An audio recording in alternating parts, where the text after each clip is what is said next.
Guten Morgen und herzlich willkommen zu einer neuen Podcast-Folge. Ich hoffe, heute geht es gut. Mir geht es mittelmäßig gut, beziehungsweise ich bin einfach noch ein bisschen krank. Das ist ein bisschen Ass. Meine Nase ist halb zu. Ich habe da wirklich etwa 3 Kilo rausgeschnitten, bevor ich den Podcast angefangen habe. Ich habe dann auch schön einen Tee parat gemacht, der leider noch ein bisschen zu heiß ist. Aber feel free, macht euch auch einen schönen Tee. Entspannt euch für die Podcast-Folge. Vielleicht sind ihr gerade auf dem Heimweg oder sind gerade am Einschlafen oder keine Ahnung was. Bei mir ist gerade wirklich Arschwetter. Es ist richtig am Abend. Aber irgendwie heute Nachmittag war es richtig schön. Ich weiß nicht, was läuft, aber wirklich das Wetter man hat richtig Stimmungsschwankungen. Gefühlt wie ich gerade. Also das muss ich eigentlich auch noch sagen. Also ich weiß nicht. Gut, nein. Ich bin jetzt gerade überlegen gewesen, kann ich das in den Podcast droppen? Aber im Podcast kann ich eigentlich alles droppen, Leute. Da sind meine close Friends da. Ich wüsste, ich hatte keine Spirale. Und das jetzt... Also insgesamt jetzt 6 Jahre. Ich habe sie ja zwischendurch sogar mal, also nach 5 Jahren musste ich wechseln und nachher wieder neu rein da. Ich habe eine Hormonspirale, die Kilena. Und die sorgt zumindest bei mir dafür, dass ich meine Tage eigentlich nicht mehr habe. Also ich habe wie vorher schon nie stark Blutungen gehabt und wie ab der Spirale dann habe ich sie gar nicht mehr gehabt. Oder wenn, ganz wenig. Also wirklich so wenig, dass du es eigentlich, also keine Ahnung, dass es nicht mehr musst ja, dass es gar nicht redenswert ist so. Und was ich aber sonst gespürt habe, ist einfach, dass ich so, also wie, ich habe schon einen Zyklus bei mir obviously gemerkt, weil der Zyklus ja nicht weg ist. Und darum, ich habe dann immer noch so ein bisschen Stimmungsschwankungen gehabt, einmal im Monat, also ich habe schon gewusst, wer ungefähr könnte meine Tage sein. Und es ist jetzt das erste Mal seit diesen 6 Jahren, wo ich einfach wieder komplett meine Tage habe. Ich weiss nicht, was falsch läuft. Ja, vielleicht sollte ich mal einen Frauenarzt anrufen und fragen, jo, alles Paletti hier. Ich weiss nicht, ob es easy ist oder nicht, weil, also wie wenn du die Hormonspirale hast, heisst es ja nicht zwingend, dass du nicht mehr deine Tage hast, aber es kann halt eintreffen. Bei mir ist es eigentlich bis jetzt immer so gewesen.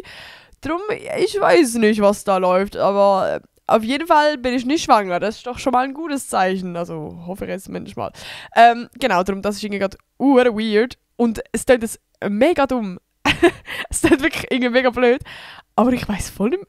Also ich bin voll überfordert gewesen. Wie handelt man das, wenn man seine Tage hat? Alter? Ich habe mich wirklich genau exakt so gefühlt, wie als ich das allererste Mal in meinem Leben meine Tage bekommen habe.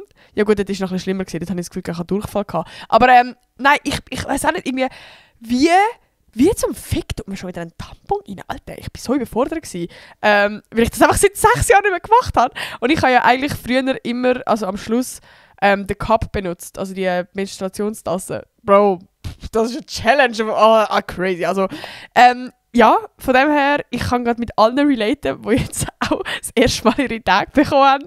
So fühle ich mich auch. Und ich habe ausgerechnet, also ich habe, ich glaube mit 13 oder so, meine Tage das erste Mal bekommen. Und mit 18 habe ich meine Spirale rein da. Heisst, ich habe 5 Jahre lang meine Tage gehabt und jetzt 6 Jahre nicht. Da hat es jetzt schon kompliziert, ich weiß nicht, nein, ich glaube nicht. Das heisst, seit ich insgesamt menstruiere, habe ich länger nicht meine Tage gehabt als meine Tage. Das ist so crazy. Es ist so crazy. Ich finde es allgemein ein ganz spannendes Thema. Ich bin ja gerade mit vielen Kollegen darüber reden, so mäßig Verhütungsmittel absetzen und so. Und ich habe einfach schon von 1, 2 Kolleginnen von mir gehört, dass sie so recht krasse Erfahrungen gemacht haben mit so Körper wieder spüren und man verändert sich und weiss auch nicht, was mit dem Körper alles sich verändert und so. Darum, ich bin no joke, ich bin irgendwie so in meinem Ding voll von, keine Ahnung. Also ich weiss auch nicht, also ich habe jetzt zwar gerade in dem Sinn frisch im Sommer, letzten Sommer meine Spirale hineingesetzt, aber ich bin schon so, okay, irgendwie, weiss auch nicht, hätte ich schon Bock mal die Erfahrung zu machen, wieder mal einfach kein Hormon mit quasi zu mir zu nehmen. Also ich finde das voll spannend, also falls ihr gerade so eine Time durchmacht, wo ihr gerade irgendetwas, also ein Verhütungsmittel abgesetzt habt, schreibt das gerne mal in die Kommentare. Bro, wieso kann ich nicht mehr reden? Schreibt es gerne mal in die Kommentare, es würde mich hure wundern, was so ein bisschen eure Erfahrungen sind. Genau. Ja, also zu meinem Live-Update, Leute. Also zum einen, ich habe ein bisschen Stress, weil es ist jetzt ja, schon 20, aber ich muss am 5 Uhr muss ich gehen, weil ich gehe noch ins Bodyforming und ich freue mich extrem fest, weil ich bin letzte Woche schon nicht gegangen, weil ich krank war. Ja, darum freue ich mich jetzt wieder auf Sport machen mal. Und nein, sorry, zu meinem Lebensupdate. Also letztes Wochenende hatte ich ein richtig, richtig geiles Wochenende gehabt, weil für die mich so ein bisschen genau verfolgen oder so öfters mal meine Podcast-Folgen hören, die wissen, dass ich eine Freundesgruppe habe, die ich in Lyon kennengelernt habe. Also ich war ja 2 Wochen im Sprachverteil in Lyon und dort habe ich ein paar Leute kennengelernt, die auch von der Schweiz kommen und wir sind, das war im 22 gewesen, also wir sind jetzt noch recht close. Und wir haben uns jetzt aber schon relativ lange nicht mehr gesehen, also das Jahr. Ja gut, das zweite Mal. Aber irgendwie, sonst haben wir wirklich alle 3 Wochen eigentlich etwas gemacht. Das war recht oft. Und jetzt haben wir wieder schon länger nichts mehr gemacht. Und wir haben jetzt zusammen abgemacht, dass wir auf Luzern gehen für das Wochenende, beziehungsweise auch für eine Nacht. Und also weil ein Kollege von uns irgendeinen Kollegen kennt, der einen Kollegen kennt, keine Ahnung irgendwie. Und wir haben quasi wie eine Nacht können gratis in ein Airbnb und wir sind ins, also wirklich, ich bin glaube noch nie in so einer kranken, okay, nein. Letztes Jahr im Sommer bin ich nach kranken Airbnb gewesen. Aber es war auf jeden Fall ein crazy Airbnb gewesen. Es war riesig gewesen, es war mega schön gewesen. Es hat so eine private Dachterrasse für uns gehabt. Es ist, ich könnte mir glaube nichts Geiles vorstellen für so eine Freundesgruppe. Und ich weiß auch nicht, irgendwie, ich muss echt sagen, ich bin jedes Mal so unglaublich happy in dieser Gruppe. Ich könnte mir das nicht vorstellen, weil, vielleicht kurz zur Vorgeschichte, ich habe irgendwie mir mein Leben lang immer so eine Freundesgruppe gewünscht und irgendwie, ich habe wirklich echt oft Pech gehabt mit so Freunden, so würde ich jetzt allgemein sagen, ich habe nie so eine Freundesgruppe gehabt und ich weiss, ich habe das immer so gewünscht und ich bin immer die gewesen, die das probiert hat, so ein bisschen zu arrangieren mit Freundesgruppen und es ist dann irgendwie immer auseinanderbröselt oder das hat nicht funktioniert, das hat nicht gematcht und weiss ich auch nicht und ich habe das Gefühl, ich habe jetzt seit schon 3 Jahre, 2,5 Jahre, habe ich jetzt so die fixe Freundesgruppe und es macht mich so happy, Leute, es ist richtig cool. Wir haben jetzt auch zum Beispiel einen Cocktailkurs gemacht, das war lustig gewesen. Wir sind am Abend in einen Ausgang gegangen und so. Voll, darum, es war sehr toll, ich war sehr, sehr happy. Genau, mehr kann man eigentlich gar nicht dazu sagen. Dann, ich habe ja erzählt, dass das ist so dumm, alle Leute, die gerade Medizin studieren oder irgendetwas in die Richtung machen schon eure Ohren zu, bitte. Ich habe ja meinen Nagel verletzt. Und der Can, also mein Daumennagel wegen dem Bob gehabt dort, hat ja fett geblutet und ich habe gewusst, da ist irgendetwas komisch. Und jetzt hat der Can mir letztens mal wie den vorderen Nagel einfach mal abgeschnitten, weil ich habe ja Gelnagel dran. Und da sehe ich das erste Mal, was genau passiert ist. Und es tut mir jetzt leid, es ist voll eklig. Aber mir hat es fast den ganzen Nagel gelupft vorne. Ich weiß gar nicht, ob ich das schon erzählt habe in der letzten Folge oder nicht. Aber es ist wirklich, mich hat selber fast gelupft, wie ich das noch nie gesehen habe. Und er war auch blau und alles gewesen. Also ich bin dann nachher ins Nagelstudio gegangen und habe mal oben dran das Zeug entfernt und habe gesehen, wie der aussieht. Und nachher, bin ich so am Hin und Her gewesen von, okay, soll ich jetzt nochmal einen Gelnagel drauf machen oder nicht? Und ja, Leute, wie ihr seht, falls ihr das Video schaut, es ist einfach wieder ein Gelnagel drauf. Ob es jetzt gut ist, ob es gesund ist, I don't know. Ob ich sterben werde, ich weiß es nicht, wir finden es raus. Aber jetzt sieht mein Daumen wenigstens mal wieder menschlich aus, weil vorher war es wirklich ganz übel hässlich gewesen, weil er so blau, also jetzt gut, das ist ja immer noch blau, ich habe es jetzt einfach verdeckt. Von dem her, bitte nicht nachmachen, Leute. Aber genau, und was im Fall auch komisch ist, jetzt gerade apropos so meine Tage, ich schwöre so, Leute, irgendetwas ist da unten passiert, vielleicht muss ich wirklich mal zum Frauenarzt, aber ich merke, dass ich in letzter Zeit so ein bisschen, okay, sind ihr ready? Babyfever habe. Also, ihr müsst wissen, ich bin echt eigentlich 0,0 ein Baby-Fan. Also im Sinne von, ich habe schon gedacht, okay, irgendwann will ich mal Kind haben, so, aber vor allem auch wegen dem Ding, so, weil man das irgendwie hat und irgendwie, ich weiß auch nicht, irgendwie, das ist so, ich bin so, ich brauche so meine Märchen-Prinzessin-Story, checkt ihr so, und da haben Kinder dazugehört. Aber so richtig aktiv mir mal Gedanken gemacht, will ich wirklich Kind? Das habe ich irgendwie noch nie gemacht, so. Oder nicht so wirklich. Und ich bin eigentlich immer so, eben, wenn ich ein Baby war, bin ich immer überfordert gewesen, so. Es gibt dann so, hatten so viele Leute gegeben, die sagen, oh mein Gott, so herzig! Und ich bin so gewesen, was fange ich mit einem Kind an? Oder wenn es irgendwie Leute, wo meine Eltern oder ich oder so kennt haben, die Kind hat und ich willst du mal heben? Und ich so, oh mein Gott, wie hebt man das? Was macht man mit dem? Weil ich habe so niemand, glaube ich, in meinem Umkreis gerade, wo so Babys hat und irgendwie ich merke so in letzter Zeit, ich weiß auch nicht, was es liegt, ich fange so, meine For You-Page fängt so an babymäßig werden, wo man so kleine Kinder zeigt. Ich fange an, warum immer, mit der Soli Loops angefangen, mit so Geburtsbericht anhören und so. Und ich weiß auch nicht, irgendwie, also sobald man mal das so, wie sagen wir, recognized, so, ja, jetzt habe ich gerade, ja, scheißegal, sobald man das halt so, sobald einem das auffällt, oder sobald man mal, ja, das Akt, ja, fuck off, dann merkst du, wie viele Leute da aussen eigentlich Babys haben. Also ich gehe mega oft mit dem Django spazieren und da siehst du immer überall Kinder. Das ist crazy, wenn dir das mal auffällt. Ja, darum, ich bin jetzt gerade letzte, sind der Can und ich in einem Café gewesen. Und dann sehen wir die Jael Meyer und ihre Freunde und dann auch, sie hat auch Kinder dabei gehabt. Nachher der Robin war auch noch da gewesen, auch mit seinem Kind. Also es war irgendwie so crazy gewesen. Ja, also ich weiß auch nicht, also es ist wirklich grad, mein Leben ist gerade voller Babys, ich weiß auch nicht, was los ist. Ja, und ich weiß auch nicht, ich merke so langsam, ich fange mich auch mit dem Thema auseinanderzusetzen. Und so, also ich habe wirklich das Gefühl, mein ganzer Uterus macht das so komplett bemerkbar, es ist so Frühling, der will Prego werden, Alter, der wirklich schickt mal ein Signal zum Prego werden. Darum, also ja, ich weiß jetzt eigentlich, ich will eigentlich, chillen Leute, ich will noch kein Kind haben. Ich will zuerst meine perfekte Hochzeit haben und meine perfekte Verlobung und dann erst Kind. Und jetzt möchte ich eigentlich zuerst mal mein Studium beenden und zuerst mal auf mich selber schauen, weil meine Pflanzen sogar würden absterben. Meine fucking Kakteen sind abgestorben, also ich könnte wirklich in keiner Hinsicht auf ein Kind schauen. Aber rein vom Ding her hat sich schon mal etwas in mir bewegt, dass ich so ein bisschen Lust habe, um ein Kind zu bekommen, was ja nicht schlecht ist. Genau, das ist auch für mich ein crazy Update. Und ja, was haben wir denn noch? Ich habe eigentlich gar nicht so viel zu erzählen, weil ich merke, ich habe die ganze Zeit Bock, zum euch so ein bisschen von meinem Hauptthema Vortrag zu erzählen. Okay, nein, etwas habe ich noch. Das Lustigste von der Woche, das darf man nicht vergessen. Leute. Ich bin eigentlich so ein bisschen überlegen gewesen, und es gibt etwas, ich weiß gar nicht, ob das mega awkward ist, wenn ich euch das jetzt sage. Aber ich sage es so jetzt gleich. Ich frage ihm den Can so ein bisschen, was ist das Lustigste von der Woche? Da ist mir das in den Sinn gekommen. Und er so, nein, Bro, das ist awkward, wenn du das erzählst. Mir so, ja, scheiß drauf. Ich bin ja eben mit den Lyon-Leuten in Luzern gewesen. Und ich wissen, wir sind so richtig auf dem Family-Vibe. Also, wie soll ich das erklären? Es ist wie, wir sind so close miteinander. Das sind für mich wie so meine Brüder. Und dann gibt es auch so, dass man so, keine Ahnung, einander, weiß doch nicht. Es ist gerade mega, ich fühle mich gerade ultra doof, das irgendwie so zu erklären. Auf jeden Fall. Und also ja, to be fair, es war auch noch ein bisschen Alkohol im Spiel gewesen, so.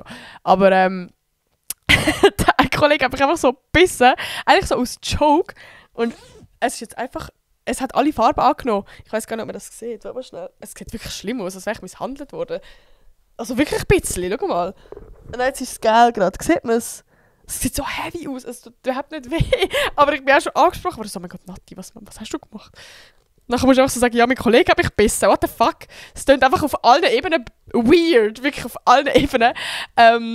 Ja, das ist irgendwie für mich so ein bisschen das Lustigste von der Woche gewesen, dass ich von meinem fucking Kollegen gebissen worden bin und es wirklich einfach schlimm aussieht. Aber wir kommen auch noch zum Kommentar von der Woche. Und zwar, ich könnte übrigens auch immer einen Kommentar in die Kommentare schreiben, wo ich mit einer Frage, wo ich euch dann kann grüßen und die Frage in der nächsten Podcast-Folge aufnehmen. Also, und zwar hat, ich hoffe, es ist okay, wenn ich den Namen vorlese. Ja, Juliana.Ziegler hat kommentiert: Ich habe ein riesiges Problem. Ich sollte seit 2 Wochen einen Vortrag halten und ich schaffe es einfach nicht. Ich bin früher so oft ausgelacht worden und habe seitdem Panik vor Vorträgen. Ich stehe da vorne und habe keine Chance, in die Klasse zuzuschauen oder gar ein Wort zu sagen. Meine Lehrpersonen geben sich mega Mühe, mich zu unterstützen. Geben sich mega Mühe, unterstützen mich mega. Aber es bringt einfach nichts. Ich gebe es langsam auf und hat jemand oder du, Nati, einen Tipp? Das wäre mega lieb, Juliana. Und ich habe gedacht, ich finde das eigentlich ein mega spannendes Thema. Und ich habe erst mit meiner Schwester eine Podcast-Folge über Prüfungsangst gemacht. Aber es gibt ja auch noch eben so ein bisschen Angst vor dem Vortrag. Und bei mir ist das so ein bisschen allgemein auch wieder ein Thema, seit ich das Studium mache. Also wir müssen mega, mega oft Vorträge machen. Oft haben wir Pitches, das heisst, also wir haben ja keine Prüfungen, sondern wir haben Projekte und die müssen wir pitchen. Das heisst, wir müssen vorne stehen und unsere Idee präsentieren. Und das ist dann mehrmals. Dann hast du quasi wieder die Idee, die du musst präsentieren musst, in dem Sinne der Vortrag. Dann kommst du wieder Feedback über, dann musst du wieder nachher irgendwann 2-3 Tage präsentieren. Also ich habe wirklich, also zum Beispiel gerade beim Podcast-Modul habe ich dann 2-3 Vorträge in der Woche gehabt und das ist normal. Von dem her, ich habe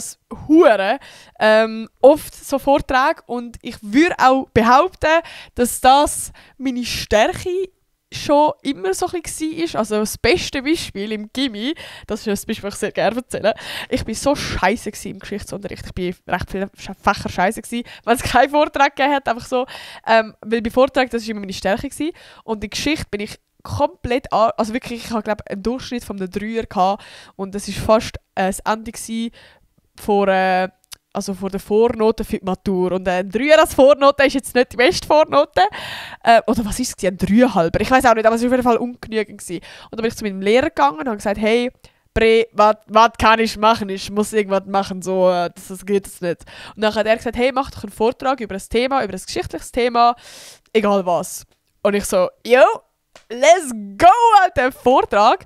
Und ich habe damals über die Marie Antoinette, vielleicht sagt ihr den Begriff etwas, sie ist, ich hoffe, das stimmt jetzt, ich glaube schon, sie war die Frau von Louis vom 16. Ja, egal, auf jeden Fall. Das ist so ein bisschen der französische Revolution so mäßig gewesen. Es ist eigentlich scheißegal. Auf jeden Fall, ich habe einen Vortrag gemacht über Geschichte und ich habe so abgeliefert, denn sie hat mir nachher einen 5,75 gegeben und das ist also das ist schwierig, zum 5,75 bei diesem Lehrer holen.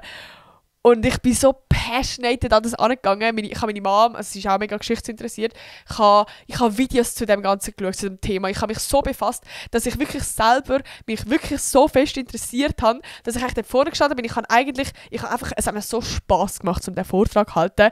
Und ich glaube, das ist auch der grösste Punkt, wo man so an mir gemerkt hat, ich bin so einfach passionate gewesen und ich konnte die Leute, glaube voll in mein Boot, in meinen Bann reinziehen.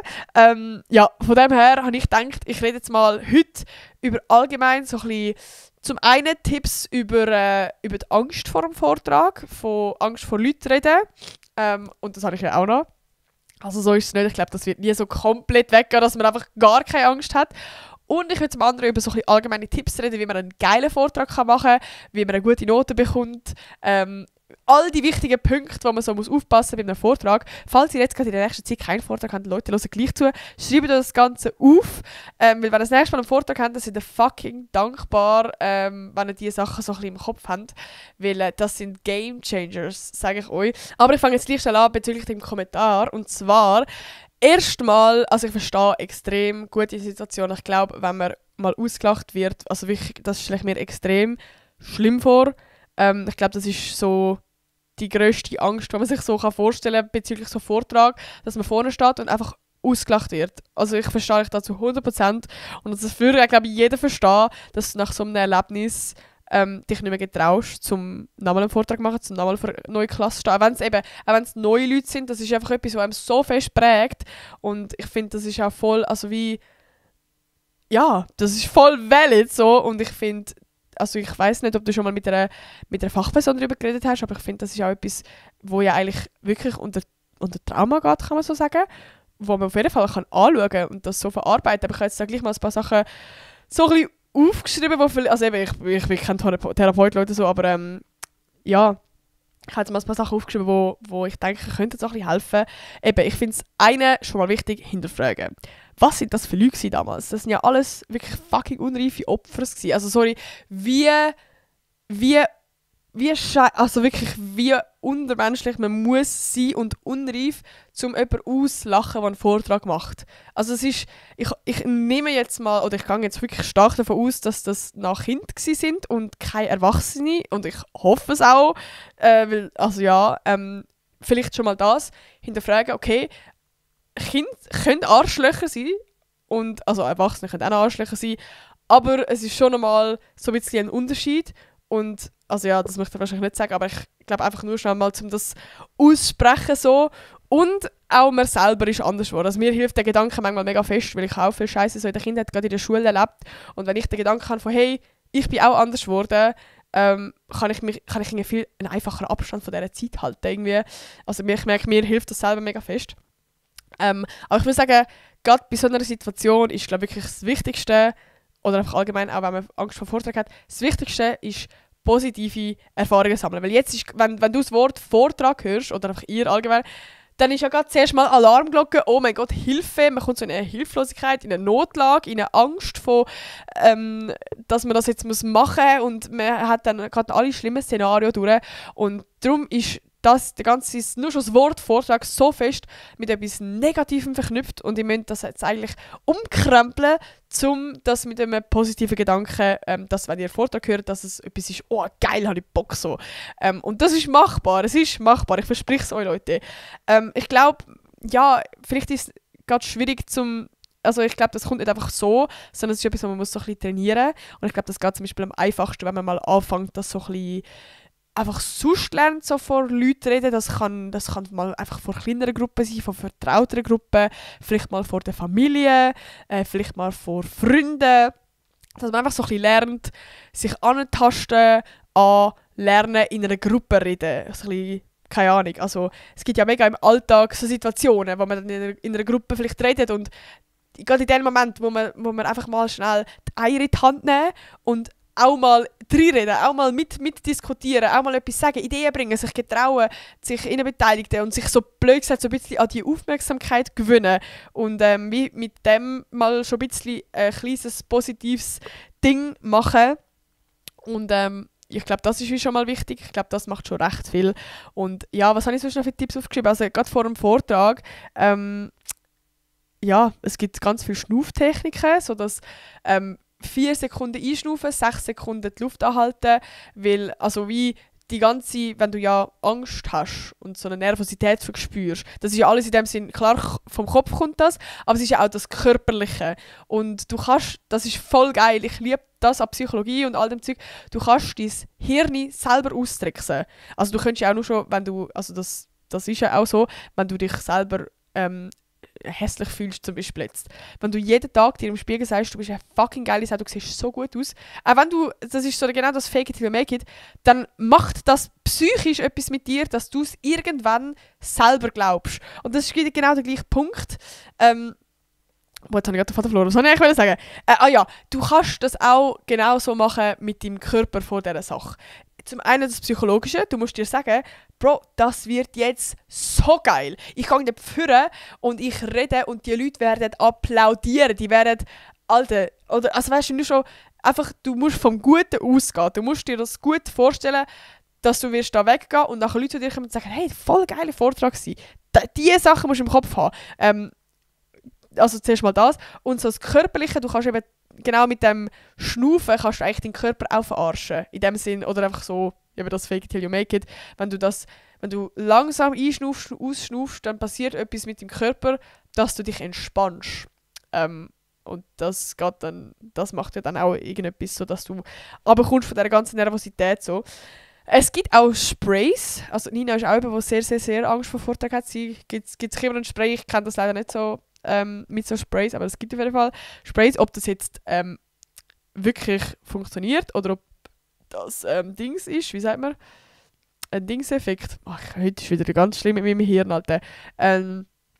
Placebo-Effekt, genau. Dann ist das scheißegal. Hauptsache es funktioniert so. Aber das sind so ein bisschen die Sachen. Und ja, ich rede jetzt mal so ein bisschen allgemein, was wichtig ist. Das ist schnell ein Reality-Check, Leute. Die meisten Leute, die hören gar nicht zu. Also gerade wenn du im Studium bist oder nur schon am Gymi, das sind ja eh alle am Laptop, Bro. Es juckt niemand. Es tut mir leid, es hört fast niemand zu. Und die zuhören, die hören einfach zu. Die sind null judgy. Also wirklich, keine Ahnung, die zuhören, die hören ja vor allem zu, weil es sie interessiert. Also wirklich, du bist da von einem Publikum, wo es entweder nicht juckt und die, was juckt, die juckt, weil es juckt so. Genau, das ist schon mal so das Wichtigste. Und ich habe gedacht, ich gebe jetzt mal noch so ein bisschen allgemeine Tipps für einen geilen Vortrag. Von dem her, jetzt ist der Moment, Leute, jetzt schnell eure Notizen auf eurem Handy öffnen und schnell die Sachen aufschreiben für den nächsten Vortrag, den ihr habt, die ihr so braucht. Und zwar, also, ich habe es eigentlich schon vorher gesagt, so, wenn ihr einen Vortrag habt über ein Thema Oder jetzt bei mir wäre es ja ein Pitch quasi über mein Thema, über mein Projekt. Ich müsste da passionate angehen. Ich weiss, es gibt auch viele Vorträge, wo man absolut keinen Bock hat, die einem so anschiessen, die einem 0,0 interessiert. Aber ich müsste irgendetwas finden. Also ich müsste, während wir den Vortrag nur schon vorbereitet, ich müsste mit dem Ziel angehen, ich werde der Pro da vorne sein. Ich bin der Experte in diesem Thema. Und dann eben, es muss einfach dort vorne, ich müsste richtig... Ich kenne es nur schon von Lehrpersonen, wenn Lehrer dort vorne stehen und passionate von ihrem Ding erzählen. Ich habe so mehr Bock zum Zuhören, als wenn sie einfach ihre scheiß Folie runterrattern, wirklich. Und das muss bei euch auch passieren. Auch wenn es fake, wenn es euch null interessiert, ihr müsst dort vorne stehen und richtig passionate wirken. Und nur schon, wenn ihr während den Vortrag macht, nehmt euch Zeit für die ganze Recherche vorher von eurem Thema, schreibt wirklich die Sachen auch auf, die euch interessieren. Also vielleicht sind das auch über dem Tellerrand Informationen, die ihr nicht müsst im Vortrag nehmen müsst, aber die halt einfach spannend sind für den Vortrag. Ob das irgendwie crazy Fakten sind, irgendwie eine lustige Story oder irgendwie einfach so Sachen. Nehmt das rein. Nehmt die Sachen vor allem auch zusätzlich rein, die euch gecatcht haben, die euch interessiert haben. So. Genau, das ist schon mal Punkt 1. Zweitens, zum so ein bisschen üben, ist es sicher nice, zum irgendwie das Laut daheim üben. Ich habe das auch meistens irgendwie gemacht, indem ich mich aufgenommen habe. Ich weiß auch nicht, ob das jetzt einfach mein Ding ist, weil ich gerne vor der Kamera rede und mir das viel einfacher fällt so. Aber ich habe dann einfach mein Handy vorgenommen und habe mir das quasi wie selber erzählt. Ich habe es schon am Lino erzählt. Also einen Vortrag machen vor euch selber laut reden, aufnehmen oder ihr könnt es irgendwie jemandem von eurer Familie oder von euren Freunden laut vorsagen, aber dass ihr es einfach mal durchgemacht habt. Damit ihr euch zum einen selbstsicher fühlt und zum anderen merkt ihr vielleicht dann während dem Vorsagen noch, oh okay, ja, das funktioniert nicht. Ah ja, das ist by the way auch noch ein wichtiges Ding. Ich weiss gerade im Gymi und also einfach sonst in der typischen Schule jetzt noch, also jetzt nicht im Studium so, oder bei mir jetzt einfach nicht, benutzt man ja mega das Kärtchen-Ding. Probiert möglichst wenig von euren Kärtchen ablesen. Also wenn ihr Kärtchen benutzt, dann benutzt die mit ganz scheuchen Stichworten. Also das Schlimmste ist, wenn ihr dort vorne steht und ablesen. Bro, eben das ist wieder so ein passionate, so ihr müsst dort vorne stehen und Bock haben. Und ihr müsst eigentlich am liebsten von euch erzählen. Also wenn ich jetzt den Podcast mache, es ist ja etwas anderes, wenn ich jetzt da die ganze Zeit wieder am Handy schaue und irgendetwas ablese, als wenn ich jetzt euch erzähle von Leute, macht das und das ist geil und viel. Ich bin viel mehr passionate und so. Und das braucht es bei eurem Vortrag unbedingt auch. Darum, am besten ist eigentlich gar kein Kärtchen, also wirklich, aber gerade gewisse Zahlen und Informationen oder so, wo man muss sagen, so ja, am besten sind aber eigentlich Sachen, die wirklich Stories sind, die ihr in eurem Kopf schon habt und die ihr dann einfach könntet erzählen. Und gar nicht unbedingt, ja, so im Jahr 1900 ist das gewesen und ein Jahr später im 1900 das sucht niemand. So, erzählt in dieser Zeit mehr einfach erzählen, so passionate. Genau, das zu dem. Und, das ist auch das Wichtigste. Das ist wirklich etwas, was mich so abgefuckt hat im Gymi, wenn Leute vorne stehen, einen Vortrag machen und anfangen mit «Herzlich willkommen zu meiner Präsentation». Alter, macht einen geilen Anfang. Also das ist wirklich das Wichtigste. Ihr müsst nicht die 0815 Vorträge machen, sondern macht geile Vorträge. Sind ein bisschen kreativ, sind lustig, dann krasse Sachen einbinden. Ich habe jetzt da eben so den spannenden Anfang. Also, das kann irgendeine persönliche Story von euch sein, die irgendwie mit dem Thema zu tun hat. Vielleicht habt ihr irgendetwas erlebt in eurer Vergangenheit, vielleicht habt ihr einen Bezug zu diesem Thema. Ich könnte nur schon sagen, wo ich angefangen habe zu recherchieren bei diesem Thema, habe ich zuerst mal gedacht, what the fuck. Irgendeine persönliche Story, wo man einfach gerade reinkommt. Also das ist ja nur schon ein gutes Beispiel, wenn ihr TikToks schaut, dann also, jetzt ganz ein banales Beispiel. Wenn jetzt das TikTok wieder anfangen, hallo zusammen, herzlich willkommen zu meinem ersten TikTok. Bro, ich schalte gerade ab. Und wenn der erste Satz irgendwie catchy ist, so, ich habe Schluss gemacht mit meinem Freund, dann schauen alle, also checken das so. Das ist wie, dann sind da viel mehr, ich sind gerade drin. Dem sagt man übrigens Cold Opener. Nur so, damit ihr etwas gelernt habt. Also quasi einfach die Leute ins kalte Wasser schiessen. Scheiß auf das Heu sagen. Wirklich. Genau, das kann eben eine persönliche Story sein. Es kann auch eine Frage sein, direkt ans Publikum. Habt ihr schon mal bla bla bla? Habt ihr schon mal von diesem Begriff gehört? Habt ihr gewusst, dass bla bla bla? Also wer von euch hat schon mal, oder keine Ahnung, einfach wirklich eine Frage, wo dann quasi die Leute gerade, weil dann ist gerade, wenn du am Laptop tippst, ist dann gerade, was, frag mich? Also dann tut das schon wie gerade die Leute so ein bisschen aufwecken, auch irgendeine spannende Frage. Oder das kann auch ein Fakt sein über das Thema, irgendetwas Lustiges, ein lustiger Fakt, ein spannender Fakt, ein Fakt, der einem auch gerade so ein bisschen mitreißt. So. Also wirklich, bitte, macht keinen langweiligen Anfang. Auch wenn ihr wahrscheinlich das Gefühl habt, ja, aber wir müssen das, unsere Lehrer sagen das und alle machen das. Bro, ich schwör's euch, Also, nein, das ist wirklich... Ich habe das mal bei irgendeinem YouTube-Video von... Ich habe dann so eingegeben, so Vortrag-Tipps, und der hat das auch gesagt. Und irgendwie seitdem mache ich das. Und also wirklich, das ist ein Gamechanger. Dann, wie man den Vortrag auch noch spannend kann gestalten kann, ist allgemein das Publikum mit einbeziehen. Also eben am Anfang eine Frage stellen kann man. Man kann aber auch zwischendurch eine Frage stellen. Man kann eben auch so Fragen stellen, die quasi die Leute aufstrecken müssen. Im Sinne von, ja, wer von euch ist schon mal das und das? Oder keine Ahnung, einfach so, wie die Leute so ein bisschen das Publikum aktivieren. So ein bisschen so Sachen, das ist einmal nice. Und oh mein Gott, oh ja, das ist auch ein Punkt. Alter, das ist wirklich auch etwas, was mich bei Vorträgen ganz mies abfuckt. Wenn jemand einen Vortrag macht, hast du oben eine Folie und dann sagt die Person einfach, ja, eben da steht das, ja, könnt ihr mal so durchlesen. Nein, Bro, wirklich kein Schwanz liest das in dem Moment durch. Keiner hat Lust und keiner hat Bock und die Hälfte sieht eh nicht für. Also wirklich, lieber vorlesen dann oder irgendwie gross zusammenfassen. Oder irgendwie am besten eigentlich Bro, eure Folien, die sollten wirklich einfach geile Bilder drauf haben und wenig Text. Also macht spannende Folien. Am besten Farben, einheitliche Farben, also nicht alles mega random, sondern schon clean. Jede Folie hat so ein bisschen eine Grundstruktur, die gleich ist. Und eben viel mit Bildern arbeiten, visuellem arbeiten. Vielleicht könnt ihr auch Videos einbauen, vielleicht könnt ihr auch noch Ton einbauen. Aber wirklich möglichst wenig Text und Alter, bitte macht nicht einfach langweilige weiße Folien mit schwarzem Ding. Also natürlich kann man auch nicht übertreiben, man muss auch noch, eben, wenn er nachher anfängt, Schriftart auswählen, die man nicht mehr lesen kann, ist auch nicht das Ziel. Aber auf jeden Fall, einfach, dass es visuell anmachend ist, um den Vortrag zu schauen. Also wirklich eben, vor allem viel mit Bildern arbeiten. Ich finde, man kann auch so ein bisschen lustig gehen. Also ich bin wirklich so, ich schaffe dann mit, wenn ich so mich am Anfang muss vorstellen, so, das bin ich. Dann, also wenn es jetzt vor einer Gruppe ist, die mich nicht kennt, dann tue ich mich einblenden und dann mache ich zuerst mal das hässlichste Bild von mir, wenn ich am Herdöpfel fressen bin oder so. Einfach damit es mal eine Lockerheit gibt und nicht so ernst ist. Also wirklich, ich könnte auch...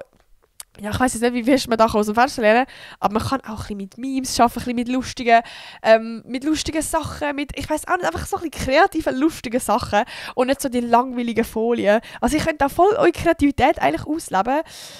Voll, also wirklich möglichst mehr Bilder und möglichst wenig Text so.